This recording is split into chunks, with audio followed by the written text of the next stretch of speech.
राधे राधे दोस्तों।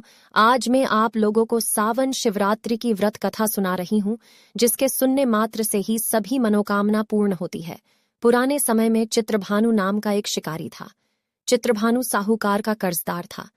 वह कर्ज में पूरी तरह डूबा हुआ था, परंतु समय पर कर्ज न चुका पाने के कारण साहूकार ने उसे शिव मठ में कैदी बना लिया। जिस दिन उसे बंदी बनाया उस दिन शिवरात्रि थी। शिकारी ने मठ में कैद होने के कारण शिवरात्रि व्रत कथा सुनी। जब शाम हुई तो साहूकार ने उससे कहा कि उसने ऋण चुकाने के लिए कुछ और समय की मोहलत दे दी है। वह भूखा था तो वह वहां से निकलकर सबसे पहले शिकार ढूंढने गया। शिकार ढूंढते उसे रात हो गई। वह रात बिताने के लिए एक बेलपत्र पेड़ के ऊपर चढ़ गया। उस पेड़ के नीचे एक शिवलिंग पत्तों से ढका हुआ था, जिसके बारे में शिकारी को मालूम नहीं था।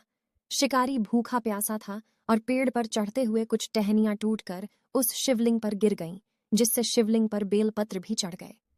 रात के समय एक गर्भवती हिरणी तालाब के पास पानी पीने आई।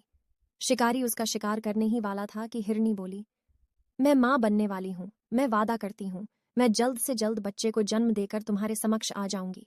तुम फिर मुझे मार लेना। शिकारी ने हिरणी को जाने दिया। इस दौरान शिवलिंग पर फिर से बेलपत्र गिर गए और इस तरह से शिकारी से अनजाने में प्रथम प्रहर की पूजा संपन्न हो गई। इसके पश्चात एक अन्य हिरणी वहां से निकली।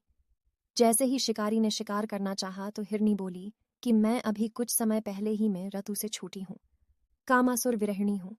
मैं अपने प्रिय की तलाश में हूं। अपने पति से मिलकर मैं तुम्हारे पास वापस आ जाऊंगी। तो शिकारी ने उसे भी जाने दिया। उस समय रात का आखिरी पहर था। तब भी कुछ बेलपत्र शिवलिंग पर जा गिरे और अनजाने में शिकारी ने अंतिम पहर की पूजा भी कर ली। इसके बाद एक हिरणी वहां पर अपने बच्चों के साथ आई। जब शिकारी ने शिकार करना चाहा तो हिरणी के निवेदन करने पर शिकारी ने उसे भी जाने दी। कुछ समय बाद शिकारी के सामने एक हिरण आया। शिकारी ने उसका शिकार करने का ठान लिया, परंतु फिर हिरण ने शिकारी से आग्रह किया कि उसे कुछ समय का जीवन दान चाहिए। शिकारी ने हिरण को पूरी रात की घटना सुना दी। फिर हिरण ने आग्रह किया कि जिस तरह से मेरी तीनों पत्नियां प्रतिज्ञाबद्ध होकर गई हैं, मेरी मृत्यु हो जाने पर वह अपनी प्रतिज्ञा और धर्म का पालन नहीं कर पाएगी, इसलिए मुझे जाने दीजिए। मैं स्वयं ही अपने परिवार के साथ आपके सामने उपस्थित होता हूँ। और शिकारी ने उसे जाने दिया। राधे राधे दोस्तों, अपने ध्यान से सुने। धन्यवाद। आपका दिन खुशियों से भर जाए।